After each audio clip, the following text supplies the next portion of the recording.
우리 하나님께 예배드리시겠습니다. 우리의 발걸음을 또 성전에 인도하신 하나님 은혜 감사를 드리고 또 발걸음한 여러분들을 주님의 이름으로 환영하고 또 감사를 드립니다. 다 같이 묵도하시면서 우리 9월 25일 주일 예배 우리 마음을 다해서 하나님 앞에 드리도록 하겠습니다.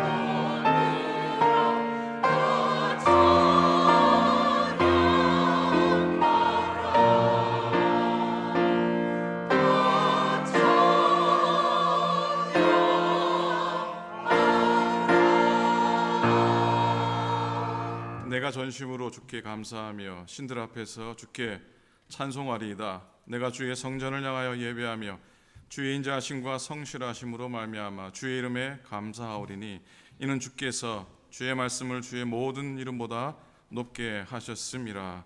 전능하신 하나님, 독생자 예수님 이 땅에 보내셔서 십자가 보혈로 구원받게 저희들을 주의 자녀로 삼아 주셔서 감사를 드립니다. 그 은혜 잊지 않고 오늘도 귀한 성일을 맞아 주 앞에 나와 우리의 마음과 정성 다해 예배합니다. 허물을 자복할 때 용서하시고 간절한 소원을 구할 때 귀 기울여 응답하여 주옵소서. 우리의 찬송과 기도와 예물을 드림이 주님 앞에 향내와 같이 되게 하옵소서. 영광을 성삼위 하나님께만 올려드리며 우리 주님 예수 그리스도 이름으로 기도드립니다. 아멘. 아멘. 주의 십자가 바라보시면서 함께 예배하시면서 나아가시도록 하겠습니다. 찬양하실까요? 주의 보좌로. 주의 보좌로 나아갈 때에 어떻게 나가야 할까? 나를 구원한 주의 십자가 그것을 믿으며 가네. 주의 보좌로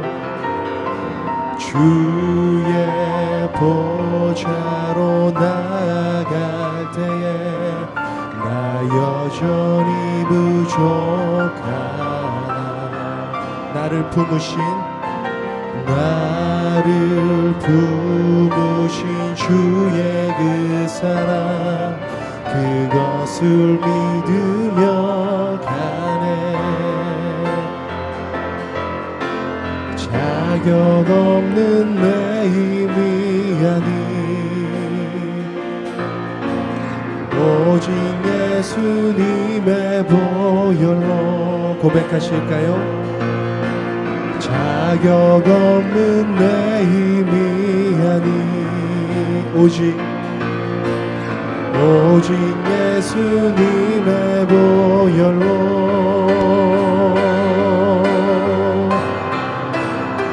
십자가의 보혈 완전하신 사랑 힘입어 나갑니다.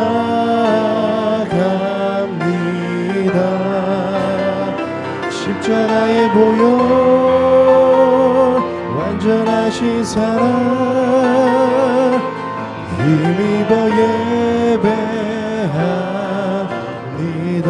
주의 보좌로 나아갈 때 주의 보좌로 나아갈 때 어떻게 나가야 할까? 나를 구원한 주의 십자가 그것을 믿으며 가네. 한 번 더 고백하실까요? 주의 보좌로 나아갈 때에 나 여전히 부족하나. 나를 주신 주의 그 사랑 그것을 믿으며 가네 자격 없는 내 힘이 아니 오직 예수님의 보혈로 자격 없는 내 힘이 아니 오직 예수님의 보혈로 십자가의 보혈 완전하신 사랑 힘입어 나갑니다 십자가의 보혈 완전하신 사랑 힘입어 예배합니다 내가 매일 십자가 앞에 내가 매일 십자가 앞에 더 가까이 가오니 구세주의 흘린 보배 피로써 나를 정케 하소서 내가 매일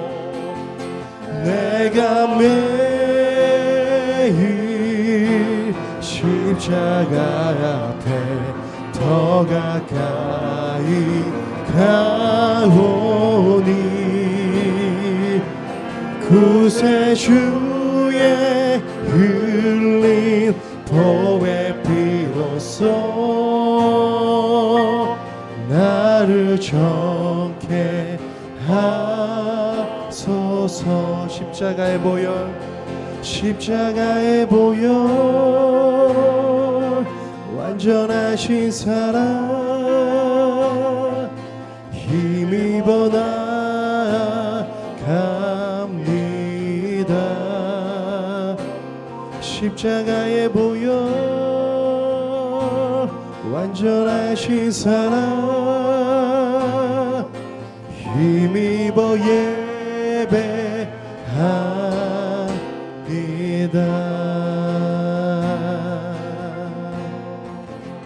우리 옆에 있는 분께 그렇게 좀 도전하셨으면 좋겠습니다. 우리 함께 예배합시다. 네. 저희를 위해 십자가 지신 그 주님이 성령으로 저희와 함께 하십니다. 아멘. 여러분 그렇게 믿으시나요? 믿으신다면 우리 힘차게 박수하시면서 찬양하시도록 하겠습니다.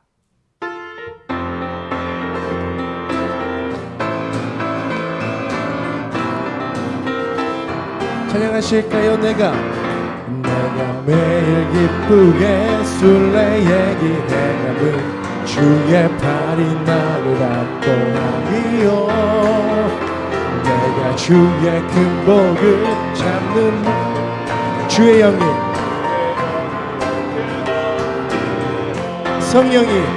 성령이 계시네 할렐루야 함께 하시네 좁은 길을 걸으며 밤낮 기뻐하며 주의 영이 함께함이라 전에 죄에 빠져서 평안함이 없을 때 예수 십자가의 공로 힘입어 그 발 아래 엎드려 참된 평안 주의 영이 우리 고백하실까요? 성령이 계시네 할렐루야 함께 하시네 좁은 길을 걸으며 밤낮 기뻐하고 주의 영이 함께함이 나와 동행하시고 모든 염려하시니 나는 숲의 새와 같이 기쁘다 내가 기쁜 마음으로 주의 뜻을 주의 영이 아멘 아멘. 성령이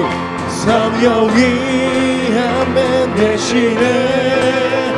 할렐루야 함께 하시네. 좁은 길을 걸으며 밤낮 기뻐하는 주의 영이 세상 모든 욕망과 나의 모든 정욕이 이미 못을 받아. 아멘. 주님 그렇습니다. 어두운 밤이 지나고 무거운 짐없으니 주의 영이. 자, 우리 고백하실까요? 성령이 계시네. 아멘. 좁은 길을 걸으며 밤낮 기뻐하며 주의 영이 함께한. 성령이 계시네.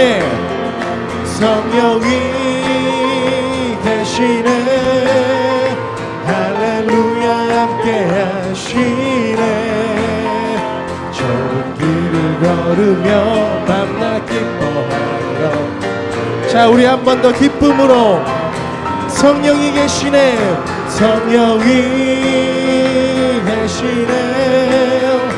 할렐루야 함께 하시네. 좁은 길을 걸으며 주의 영이 함께합니다. 성령으로 함께 하시는 우리 주님께 감사와 영광의 박수 올려드리시겠습니다. 주님 그렇습니다. 감사합니다. 아멘.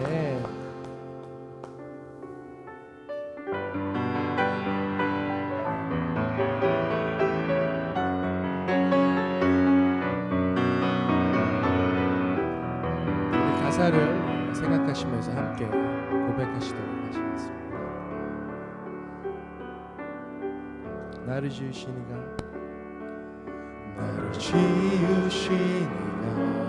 하나님. 나를 부르시니가 하나님. 나를 보내시니도 하나님.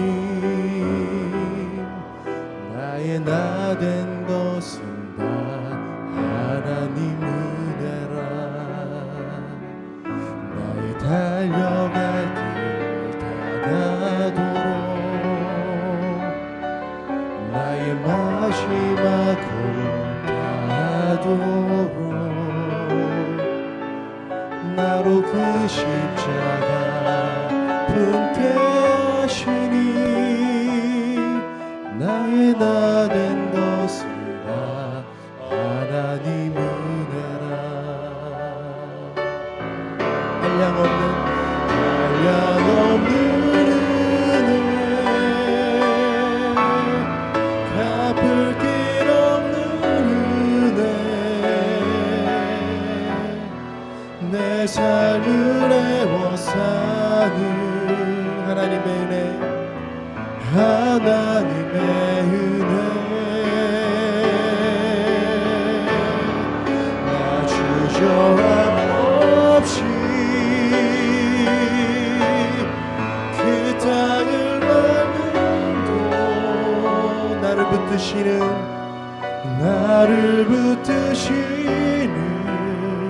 하나님의 은혜. 하나님의 은혜. 한량없는 은혜 고백하실까요? 한량없는 은혜, 갚을 길 없는 은혜, 내 삶을 애워싸는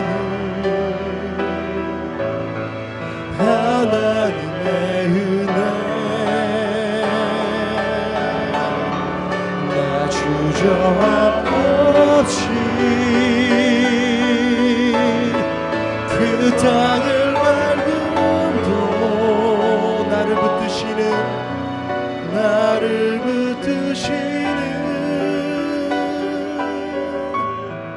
하나님의 은혜.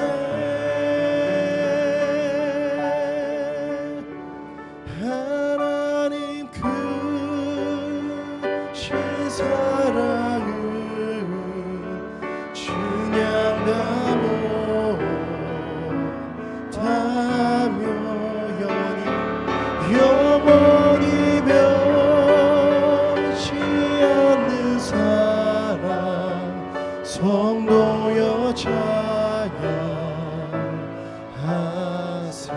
하나님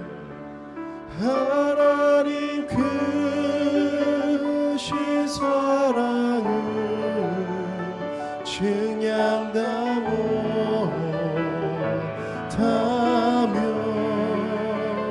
영원히 변치 않는 사랑 성도여 찬양하세.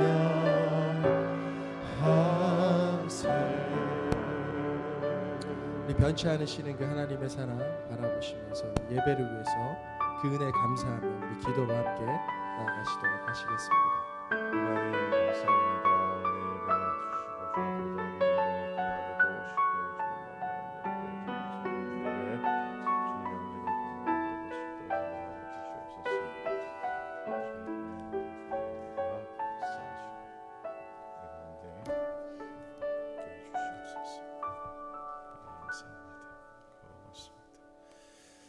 전능하사 천지를 만드신 하나님 아버지를 내가 믿사오며 그 외아들 우리 주 예수 그리스도를 믿사오니 이는 성령으로 잉태하사 동정녀 마리아에게 나시고 본디오 빌라도에게 고난을 받으사 십자가에 못 박혀 죽으시고 장사한 지 사흘 만에 죽은 자 가운데서 다시 살아나시며 하늘에 오르사 전능하신 하나님 우편에 앉아 계시다가 저리로서 산자와 죽은 자를 심판하러 오시리라.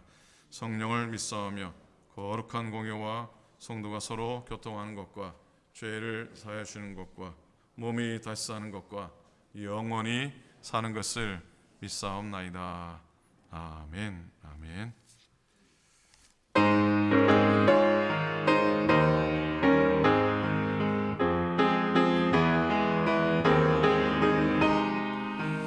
예수는 나의 힘이요 내 생명 되시니 힘차게 합니다. 예수는 나의 힘이요 내 생명 되시니 구주 예수 떠나 살며 죄중에 빠지니 눈물이 앞을 가리고 내 맘에 근심 쌓일 때 위로하고 힘주시리 주 예수. 예수는 나의 힘이요 내 친구 되시니 그 은혜를 간구하며 풍성히 받으니 햇빛과 비를 주시니 주수할 곳이 많도다. 귀한 열매 주시느니 주의 예수는 나의 힘이요 예수는 나의 힘이요 내 기쁨 되시니 그 명령을 준행하여 늘 충성하겠네. 주야로 보호하시며 바른 길 가게 하시니 의지하고 따라가리 주 예수. 예수는 나의 힘이요 내 소망 되시니 이 세상을 떠나갈 때 그 영생 얻으리. 한없는 복을 주시고 영원한 기쁨 주시. 나의 생명 나의 기쁨 나의 기쁨 주 예수.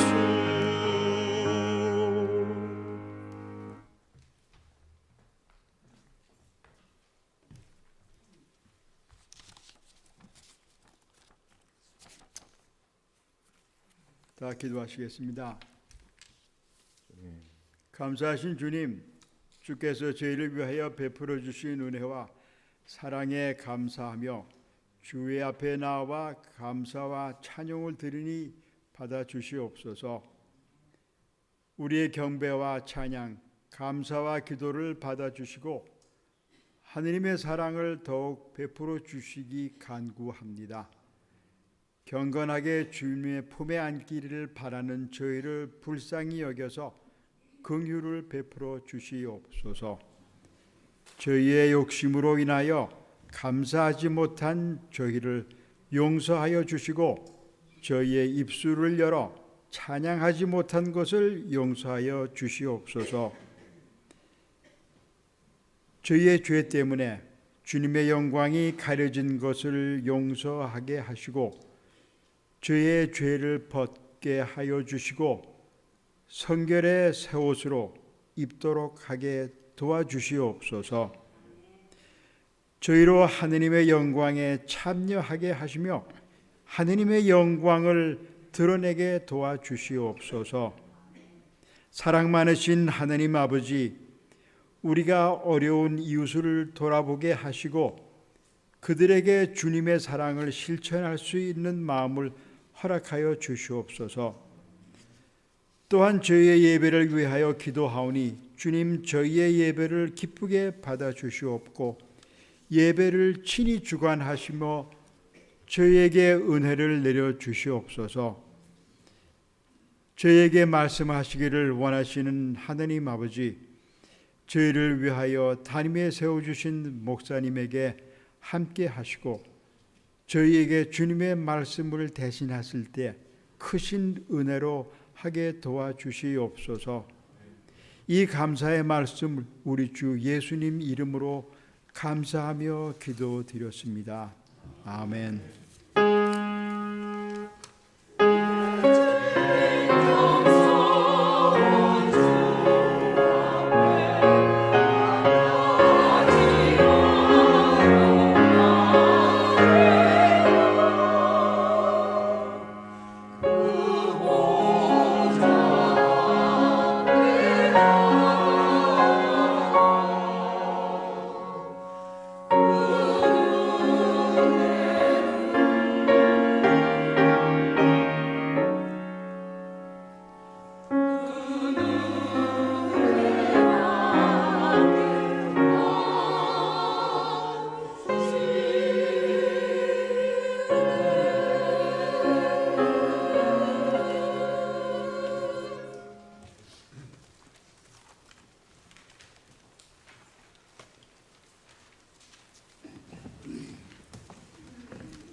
아멘.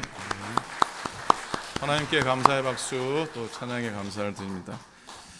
매주일마다 우리 찬양대 찬양을 듣는 게 감사하고 또 행복하고 참 좋습니다. 은혜되게 고백의 찬양 감사합니다. 하나님 말씀 함께 보시겠습니다. 고린도후서 12장 5절부터 10절의 말씀입니다.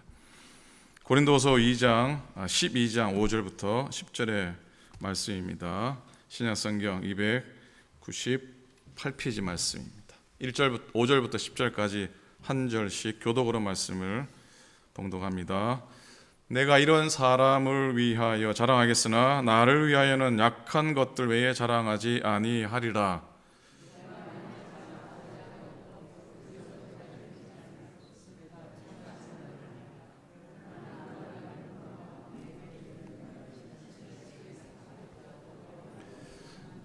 여러 계시를 받은 것이 지극히 크므로 너무 자만하지 않게 하시려고 내 육체에 가시 곧 사단의 사자를 주셨으니 이는 나를 쳐서 너희 너무 자만하지 않게 하려 하심이라.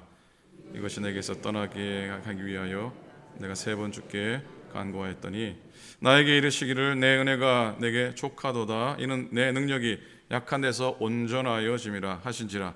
그러므로 도리어 크게 기뻐함으로 나의 여러 약한 것들에 대하여 자랑하리니 이는 그리스도의 능력이 내게 머물게 하려 함이라. 그러므로 내가 그리스도를 위하여 약한 것들과 능력과 궁핍과 박해와 곤고를 기뻐하노니 이는 내가 약한 그때가 강함이라. 아멘. 아멘. 여러분, 바울은 원래 굉장히 강한 사람이었습니다. 약한 사람이 아니었죠. 그가 인생을 살아가면서 약한 것은 아마 인생의 패배라고 생각했을 것 같습니다. 그러던 바울이 다메섹 도상에서 하늘의 강한 빛 가운데 눈이 멀고 부활하신 주님의 음성을 듣게 됩니다. 사울아 사울아 사울아 사울아. 자기를 부르는 주님의 음성 듣고 꼬꾸라지게 되죠. 보지 못하게 됩니다. 그의 인생은 낮아지고 약해지고 초라해졌습니다. 그런데 여러분, 바로 그때, 바로 그 경험을 통해서 바울은 이 세상에서 가장 위대한 사명자로 부르심을 받게 되고 또 거듭나게 되었습니다. 여러분, 한계를 경험하는 것이 인생이다라고 하는 말을 어떻게 생각하십니까? 한계를 경험하는 것이 인생이다. 우리는 누구나 잘 살고 싶습니다. 누구나 우리 인생을 잘 살고 싶습니다. 비록 또 현실이 좀 힘들기도 하고 또 앞날이 조금 불확실해도 오늘의 삶을 놓고 싶지 않습니다. 그런 마음 추구도 없습니다. 그러나 살아가는 인생길 내가 원하건 원하지 않건 약한 그 순간을 경험하게 됩니다. 그래서 좌절하게 되고 또 실족하게 됩니다. 그래서 어제 행복이 오늘의 또 슬픔이 되는 경우를 우리는 얼마든지 경험합니다. 모세가 백성들을 이끌고 기적 가운데 애굽을 빠져나왔는데 앞에는 시퍼런 홍해고 뒤에는 서슬프런 애굽의 기마병 아니었습니까? 근데 그 와중에 모세가 하나님의 말씀을 받습니다. 이스라엘 백성들에게 그대로 증거하는데 뭐라고 외칩니까? 너희는 가만히 서 있어라 그러죠. 너희는 두려워 말고 가만히 서서 여호와께서 오늘날 너희를 위하여 행하시는 구원을 보라고 선언합니다. 여호와께서 너희를 위하여 싸우시리니 너희는 어떻게 있으라요? 너희는 가만히 있으라고 선포하고 있습니다. 여러분, 하나님의 기적은 바로 이때죠. 인생이 가장 약할 때 나타나는 것을 꼭 기억할 수 있기를 부탁을 드립니다. 여러분, 인생의 홍해를 만났을 때 믿음으로 산다고 해서 우리에게 두려움이 없습니까? 믿음으로 살아도 우리에게 두려움이 앞설 때도 있습니다. 그래도 그때는 이런 생각하는 겁니다. 뭔 생각이냐? 이 문제는 내 문제가 아니라 하나님 문제야라고 한번 고백하는 겁니다. 한번 따라해 보시겠습니까? 이 문제는 내 문제가 아니라 하나님 문제야. 아멘입니까? 그럼 하나님이 직접 싸워주시고 또 인도해 주실 겁니다. 여러분은 그냥 평안하게 살아가시기 바랍니다. 사실 우리의 삶에 다양한 한계들을 경험합니다. 건강 하나만큼은 참 자신했는데 이제는 작은 감기에만 걸려도 며칠을 끙끙 앓습니다. 급기야 병원에 걸려서 병원이 집인지 집이 병원인지 분간이 되지 않습니다. 때마다 챙겨 먹어야 될 약들이 하나 둘씩 쌓이는 걸 보면서 아, 인생이 이런 건가 슬퍼집니다. 그리고 가까이 지냈던 친구들이 주변에서 하나 둘씩 세상을 떠납니다. 예, 너도 멀지 않았다. 마음에서 자기에게 속삭이는 소리가 막 들려옵니다. 여러분, 바울에게도 인생에 커다란 장벽이 있었죠. 오늘 읽은 말씀 7절에 보니까 바울은 그것을 육체의 가시라고 표현을 하고 있습니다. 뭐라고 표현했다고요? 육체의 가시라고 표현하고 있습니다. 아마 바울의 고질적인 육신의 질병이었으리라 여겨집니다. 어떤 병인지 말하고 있지 않지만은 아마 심각한 질병에 그는 병마로 고생하고 시달리고 있었던 것이죠. 사실 이 병이 자기의 신앙의 자존감을 흔들어 놓기도 하고 자기의 믿음의 진실성을 또 해치는 것 같아서 바울은 육체의 가시라 그러면서 또다시 뭐라고 얘기하고 있습니까? 사탄의 사자라고 그렇게 고백을 할 정도였습니다. 그리고 8절에 보면 그 가시가 없어지길 몇 번 기도했다고 말합니까? 몇 번이요? 3번입니다. 3번만 기도했을까요? 그렇지 않죠. 3번은 간절함의 표현입니다. 아주 간절히 하나님 앞에 간구했다는 말입니다. 하나님, 이 병 없어져야 됩니다. 하나님 고쳐 주시옵소서. 나사렛 예수 이름으로 명하노니 병마야 물러갈지어다. 한 번만 했겠습니까? 3번만 했겠습니까? 평생 아마 하나님 앞에 부르짖었을 겁니다. 그랬더니 하나님이 바울에게 이렇게 말씀합니다.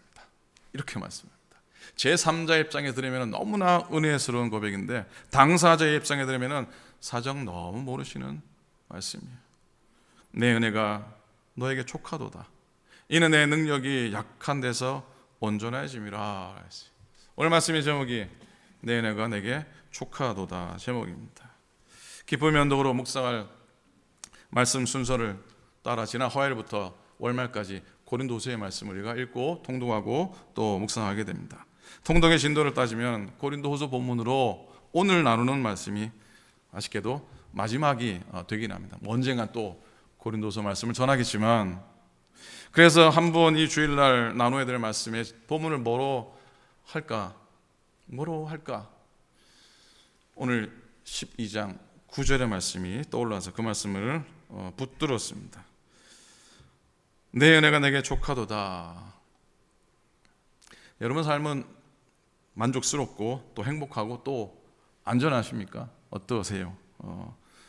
그 citizen.com이라고 하는 웹사이트가 있습니다. citizen.com이라고 웹사이트가 있는데 Citizen Local Safety Alerts라고 하는 앱을 다운받아서 여러분 셀폰에 인스톨하시면 인스톨하신 분도 계실 것 같은데 거기다가 인스톨하고 개인 등록을 하면요 여러분이 거주하는 동네 지역에서 일어나는 사건과 사고가 실시간으로 셀폰에 띵띵 하면서 뜹니다.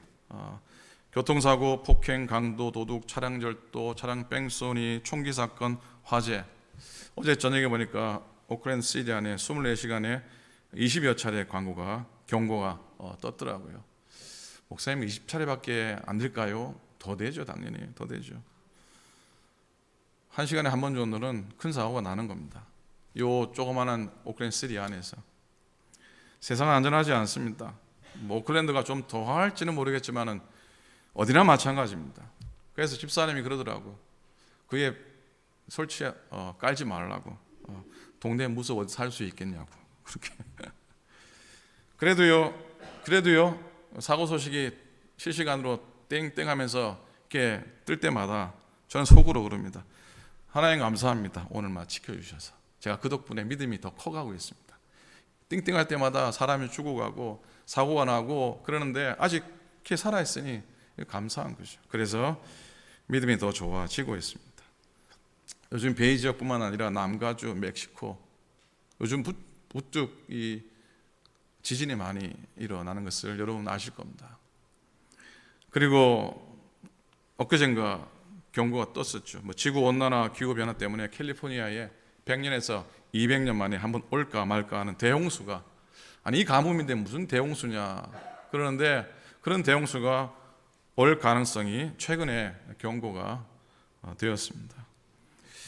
자, 이리도 염려 많은 세상 가운데 하나님이 지켜주시지 않으면 하나님께서 무엇처럼요? 눈동자처럼, 따라하십시다. 눈동자처럼 지켜주시지 않으면 살아갈 수가 없습니다. 뭐처럼 지켜주신다고요? 눈동자처럼. 선교사님이 눈동자처럼 지켜주신다는 표현이 너무나 은혜스러워가지고 미국 선교사님이 신방하다가 이 기도를 하고 싶은데 갑자기 생각이 나지 않았어요. 눈동자처럼, 이 생각이 안 나서 갑자기 눈깔처럼 지켜주시오. 눈동자든지 눈깔이든지 하나님이 지켜주셔야지 살아갈 수 있습니다. 자, 근데 사도 바울은 약한 우리의 모습에 대해서 놀라운 반전의 메시지를 고린도전서 1장에서 던지고 있습니다. 하나님께서 세상의 약한 것들을 택하사 강한 자들을 부끄럽게 하신다고요. 그런 말씀을 전하고 있어요. 이 메시지의 핵심에는 험한 십자가의 능력이 있긴 하지만은 또한 연약한 우리의 약함을 통해서 세상의 강한 자를 부끄럽게 하시겠다고 하는 그런 역설의 메시지이기도 합니다. 사실 바울은 자기가 자기의 질병이 나았는지 낫지 않았는지 확인해 주고 있지 않습니다. 근데 낫지 않은 게 분명합니다. 아니, 바울에게 있어 낫고 낫지 않고는 아무런 문제가 되지 않고 관심사항이 아니었습니다. 그리스도의 복음을 증거하면 증거할수록 더 많은 핍박, 더 많은 한계와 고난을 경험하게 되는데, 그 사명의 길을 걸어가면서 바울이 고백한 최고의 자랑은 참 의외였습니다. 9절이죠. 후반절입니다.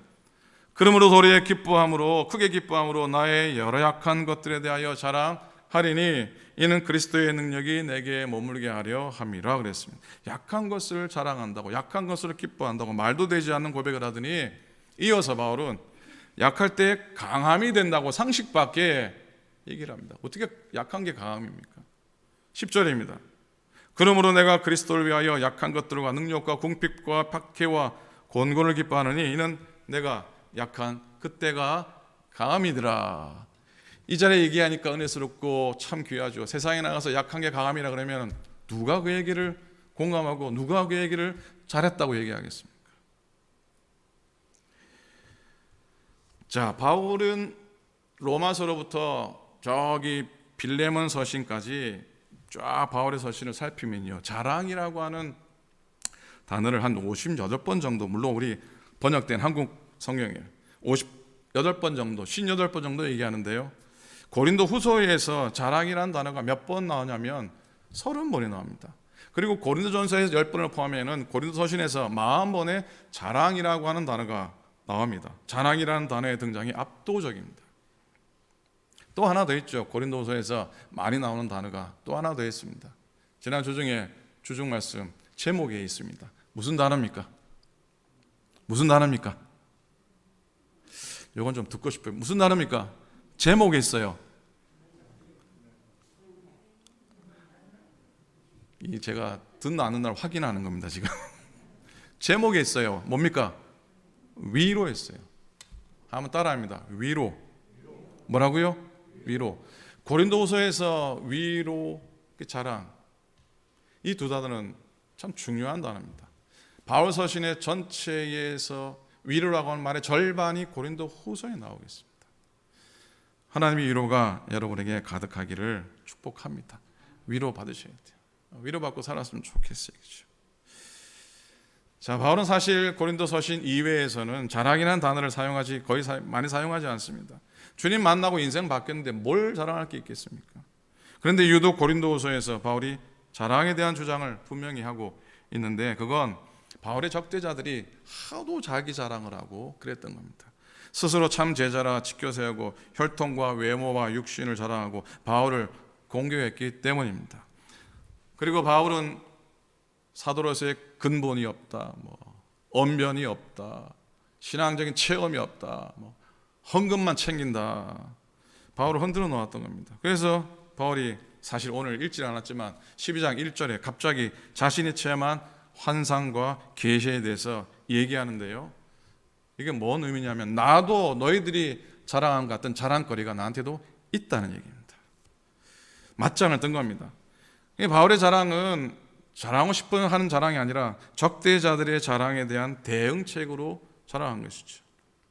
어느 여인이 이웃집 여인에게 아들 자랑을 했습니다. 대학 간 아들 자랑하면서 글쎄 우리 애가 어찌나 똑똑한지 녀석이 보내오는 편지를 받을 적마다 우리는 사전을 뒤져야 한다니까요. 호호호 그랬어요. 수준 높은 단어를 쓰나 보죠.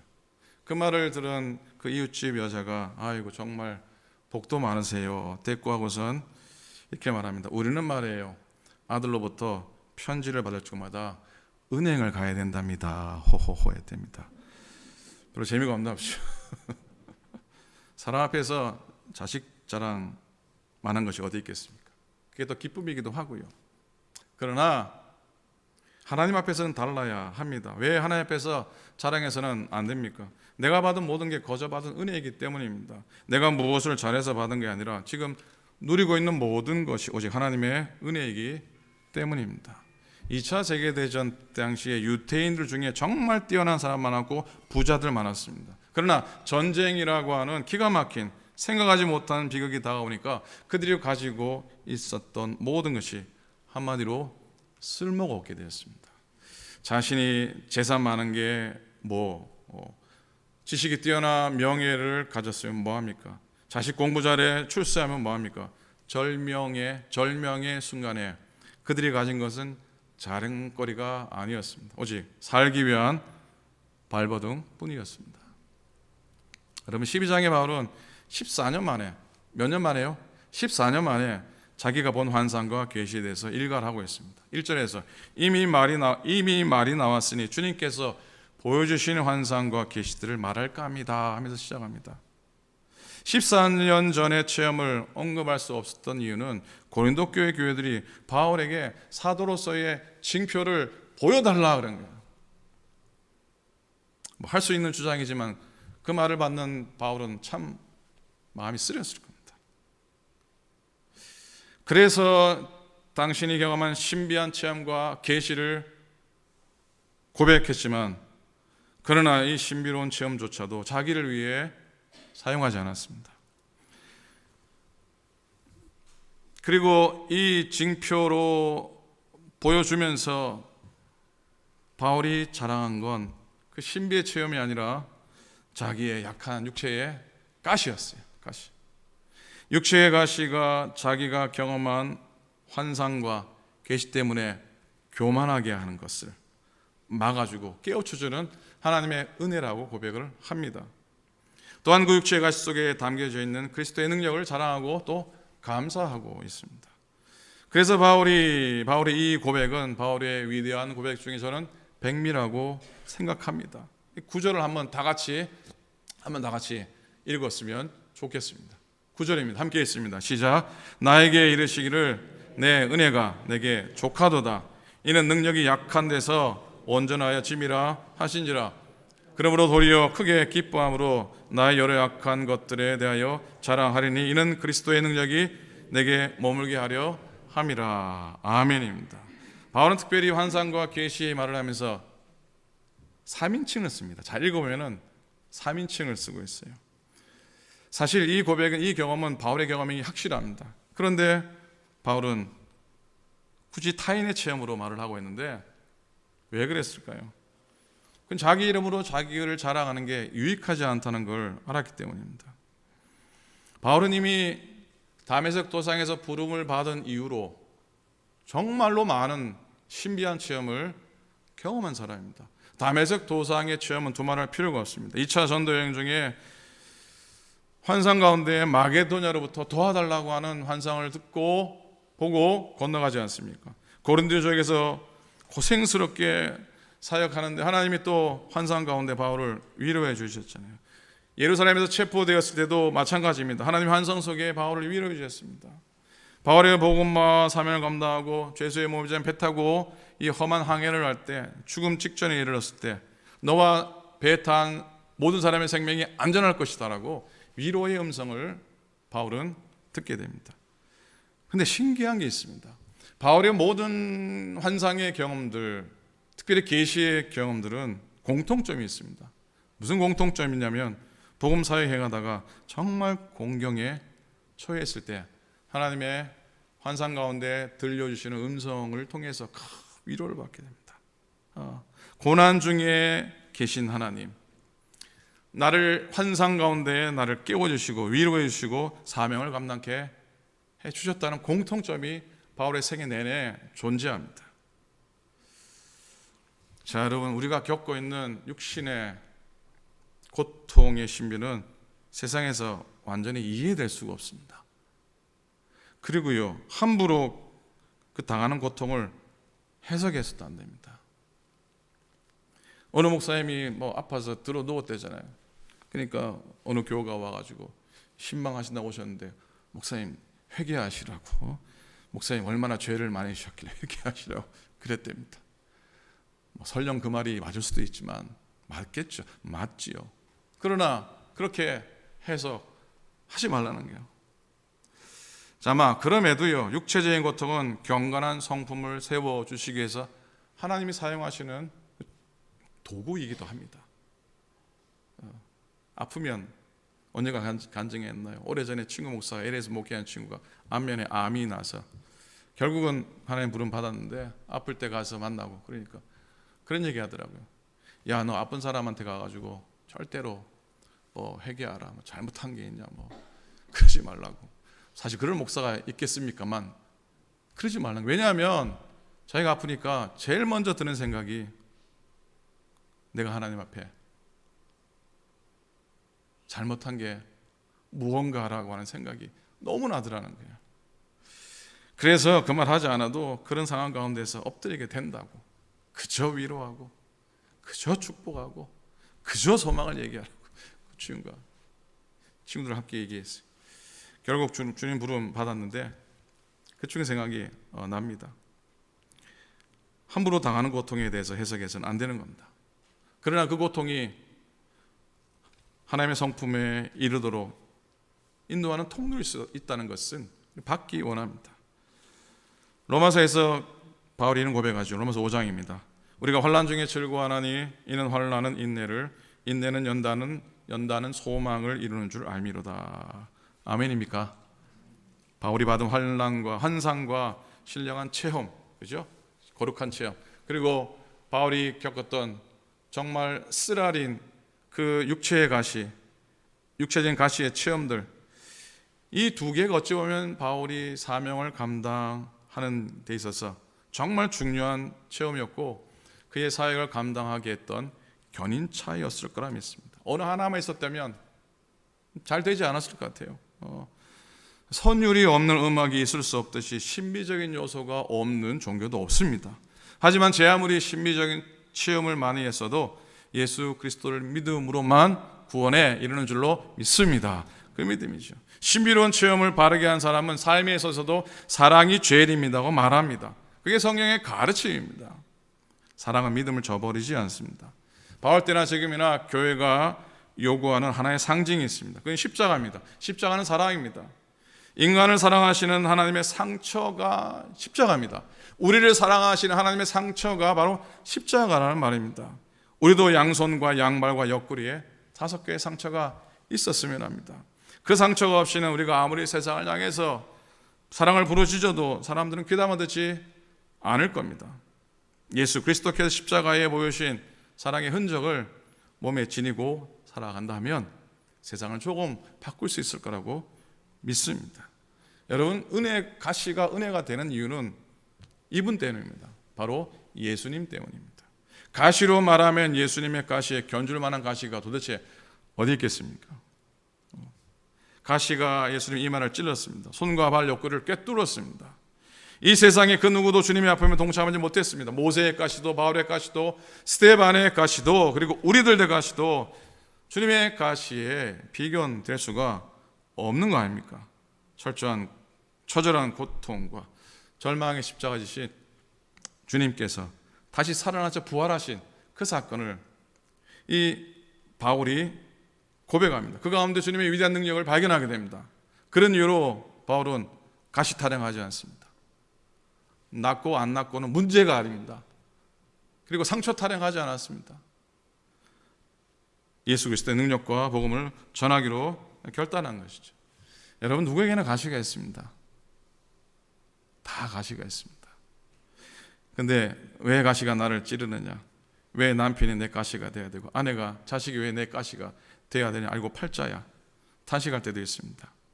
그러나 왜 가시가 나를 찌르냐고 그렇게 말하는 건 어리석은 일입니다. 가시는 찌르라고, 뭐 하라고요? 가시는 찌르라고 있는 것이기 때문입니다. 가시는 찌르기 위해 존재하는 것이니까 가시가 여러분들을 뭐 안마해 줍니까? 안 합니다. 가시는 찌르는 겁니다. 가시의 본분은 찌르는 것이니까 아픈 건 당연합니다. 바울이 경험한 것처럼 가시에 저항해서는 안 됩니다. 바울이 3번씩이나 기도하고 저항하다가 그게 헛수고인 것을 알았습니다. 오히려 우리가 가시에 찌를 때 그로 인해서 내가 변화받아야 되겠다라고, 좀 바뀌어야 되겠다라고 고백하는 겁니다. 가시가 나를 찌를 때 누가 나를 찌르냐 힘주고 눈 째려보시기 마시 바랍니다. 내가 회개할 게 무언가, 내가 바꿔야 될 게 무언가 생각하는 겁니다. 그리고요, 변화되면은 희한하게 가시가 없어집니다. 가시가 없어져요. 진짜로. 내가 가시에 찔려 변화받아서 하나님 앞에 깨어지고 순종하는 인격이 되면요, 가시는 찌를 힘을 잃어버립니다. 그리고 사라져 버리고 말 겁니다. 고난의 가시가 오히려 우리에게 유익이 되는 은혜의 방편이 되는 순간입니다. 어제 3년 만에 선교 디너를 우리 교회에서 가졌습니다. 우리 교회에서 선교 디너로 모인 것을 언제 모이셨습니까? 여쭤보니까 기억하는 분이 한 분도 안 계시는 것 보니까 참 오랜만에 우리 교회 선교 디너를 가진 게 분명합니다. 연초에 실행위원회에서 올해는 상암교회에서 선교 디너를 갖기로 결정을 했습니다. 근데 팬데믹 이후 첫 번 모임이기도 하고, 또 제가 선교 디너를 통해 받은 바 은혜도 너무 크고, 또 빚진 바가 큰 목사이기 때문에 우리 교회에서 꼭 선교 디너를 갖고 싶었습니다. 그래서 여러분께 죄송합니다. 목사님은 항상 자기가 빚지고 지가 빚지고 왜 나한테, 우리한테 갚으라 그러냐. 여러분들이 갚아주셔서 고맙습니다. 고생하셨습니다. 또 뭐 주차장이 협소해서 안 된다, 전 동의할 수가 없었습니다. 때를 써서 실행위원 허락을 받았는데 어제 개인적으로 참 감개가 무량한 시간이었습니다. 전임 목사님께서 4년 만에 11년 동안 섰던 강단에서 다시 말씀을 전하는 모습을 보면서 참 고마웠고 위로가 됐습니다. 뭔가 이렇게 뻥 뚫려 나가는 것 같은 그런 마음을 가졌습니다. 그리고 선교 보고하시는 목사님들 보면서 항상 내가 저 자리에 서 있었는데 예전 생각이 많이 났습니다. 지금 좀 낯설었습니다. 프레즈너 교회, 링컨 사랑의 교회, 그리고 산나문밸리 한인교회, 이 목사님들의 말씀은 사실 약함을 고백하는 그런 말씀들이었습니다. 하지만 저에게는 전혀 약함으로 들리지 않았습니다. 오히려 감사로 들렸고 벅찬 감동으로 들려왔습니다. 아마 참여하신 여러분들 다 마찬가지셨을 겁니다. 지난 11일 링컨 사랑의 교회가 교회를 이전하고 예배를 드렸는데 축사의 말씀을 나누었습니다. 제가 제일 처음 그런 말씀 드렸어요. 이곳에 와서 이 시간 저로 하여금 다시 예전에 그 어렵고 예전에 그 약했을 때를 생각나게 해주신 것에 대해서 너무 감사한다고 인사를 나누었습니다. 사실 약함을 고백한다는 건 쉽지 않습니다. 하지만 나의 약함을 강함으로 만드시는 하나님을 믿으면은 약함을 자랑 삼아 얘기할 수 있습니다. 그리고 나의 약함이 하나님의 능력을 드러내는 것이라고 믿는 한 오늘도 우리는 약함을 간증할 수가 있습니다. 간증해야 됩니다. 사랑하는 여러분, 약할 때 강함 되시는 주님, 나의 모든 것 되십니다. 고백할 수 있기 바라고, 찬양할 수 있기 바라고, 하나님의 은혜가 오늘 내게 족합니다 라고 하는 고백하면서 여러분 자족하면서 감사하시고, 나를 부르신, 오늘 찬양대 나를 부르신 하나님의 은혜에 감사하며 서시기를 축복합니다. 축원을 드리면서 약할 때 강함 되시네 나의 보배가 되신 주 나의 모든 것 고백하며 찬양하기 원합니다. 약할 때 강함 되시네, 약할 때 강함 되시네 나의 보배가 되신 주 나의 모든 것 주 안에 있는 보물을 나는 포기할 수 없네 주 나의 모든. 한 번 더 합니다. 약할 때 강함 되시네, 약할 때 강함 되시네 나의 보배가 되신 주 안에 모든 것. 주 안에 있는 보물을, 주 안에 있는 보물을 나는 포기할 수 없네 주 나의 모든 것. 아멘. 이 소리냐 예수 어린 자 존귀한 이름 예수 어린 양 존귀. 괜찮으시면 오른손 가슴 얹고 찬양합니다. 예수 어린 양, 예수 어린 양, 예수 어린 양 존귀한 이름, 존귀한 이름. 아멘. 예수 어린 자 존귀한 이름. 하나님 고맙습니다. 귀한 시간 주시고 또 말씀 앞에 서도록 인도해 주셔서 감사를 드립니다. 우리 모두에게 다 위로가 필요하듯이 오늘도 십자가의 은혜로 말미암아 우리 약함 가운데 담대히 일어서는 하나님의 종들이 다 되게 역사하여 주시옵소서. 약할 때 강함됩니다 고백하고, 하나님의 은혜가 내게 족합니다 고백하며 우리의 남은 인생을 살아가게 축복하소서. 감사드립니다. 예수님의 이름으로 간절히 기도드립니다. 아멘. 아멘. 고맙습니다. 자, 신앙생활 안내 해드리고요. 오늘 첫 발걸음 하신 우리 믿음의 형제님을 소개하기 원합니다. 서영성 형제님이신데 우리 정지선 장로님이 또 인도하셨습니다. 이름이 어떻게 된다고요? 서영성. 믿음 생활 잘할 이름입니다. 서영성 형제 어디 계십니까? 한번 일어나 주시면 우리 박수로 환영하겠습니다. 아마 지금 제가 듣기에 그 시니어 서비스하는 그런 일들을 하고 있으니까 여러분의 도움이 될 줄로 믿고 잘 오셨고요. 신앙 안에 오래 교제할 수 있기를 축복합니다. 지난주 우리 오셨던 최인택 장로님, 권사님 또 오늘 다시 오셨는데 한 번 더 인사하면서 믿음의 형제로 함께 걷기 원합니다. 박수를 한번 다시 한번 박수 해주시기 바랍니다. 예, 감사합니다. 감사합니다. 자, 주보를 보시면서 다음 주일은 10월 첫 주일입니다. 우리 성찬 예식 갖도록 하겠습니다. 10월 달까지만 일회용 성찬을 사용하고요. 11월 달부터는 여러분 나오셔서 성찬을 받을까 하는 마음이 있는데 워낙 2년 동안 나오셔서 받지 못했고 분급을 하지 못해서 근데 한번 기도하면서 준비하도록 하겠습니다. 그리고 다음 주부터 매주일 예배 끝나고 친교를 간단하게라도 하기를 원합니다. 지난주 여선교회 회장님들 또 속장님들 임원들 다 모여서 나누었는데 복도에 보시면 2년 만에 2년 만에 여러분의 사인업 종이가 새로 붙었습니다.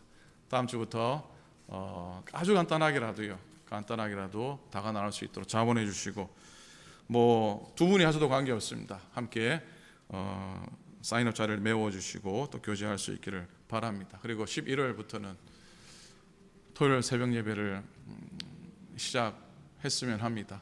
그리고 친교가 자리 잡으면은 우리 주일 예배 시간도 예전과 같이 돌아가기를 또 기대합니다. 의논하면서 결정되는 대로 또 알려드리도록 하겠습니다.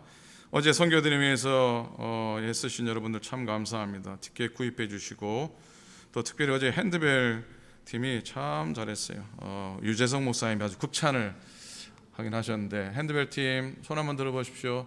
2달 동안 열심히 손 드세요. 괜찮아요. 박수로 환영합니다. 자, 축복합니다. 자, 오는 토요일입니다.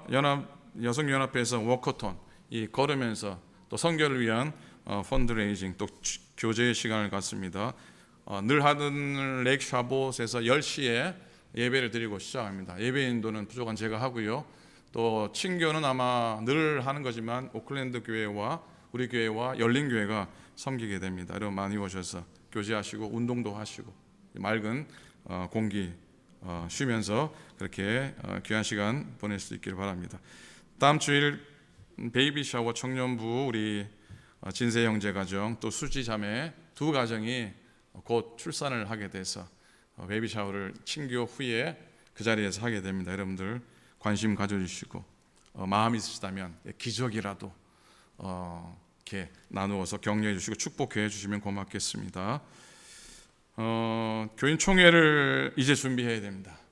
10월 둘째 주일 날 교인 총회를 위해서 주민을 갖겠습니다. 우리 참여해서 올해 모든 모임들 스케줄 짜고요. 모임 일정들 조율을 하도록 하겠습니다.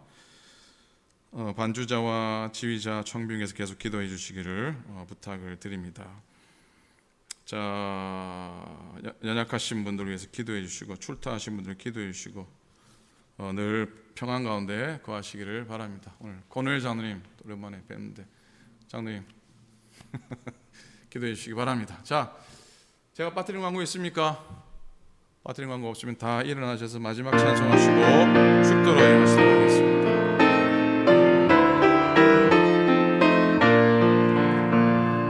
내 맘이 낙심되며 근심에 눌릴 때 주께서 내게 오사 위로해 주시네. 가는 길 캄캄하고 두려운 걸 주께서 주께 하며 죄짐을 지시네. 그 은혜가 내게 족하네. 그 은혜가 족하네. 이 괴로운 세상 지날 때 그 은혜가 족하네. 희망이 사라지고 희망이 사라지고 친구날 노릴 때 주 내게 속삭이며 새 희망 주시네. 싸움이 맹렬하여 두려웠던 때에 승리의 왕이 되신 주 음성 들리네. 은혜가 내게 족하네. 그 은혜가 족하네.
귀한 예배 드리게 하시고 귀한 예물 주 앞에 드리게 하시고 말씀 따라 살겠습니다. 하나님의 위로 가운데 하나님의 소망 가운데 세우신 감사를 드립니다.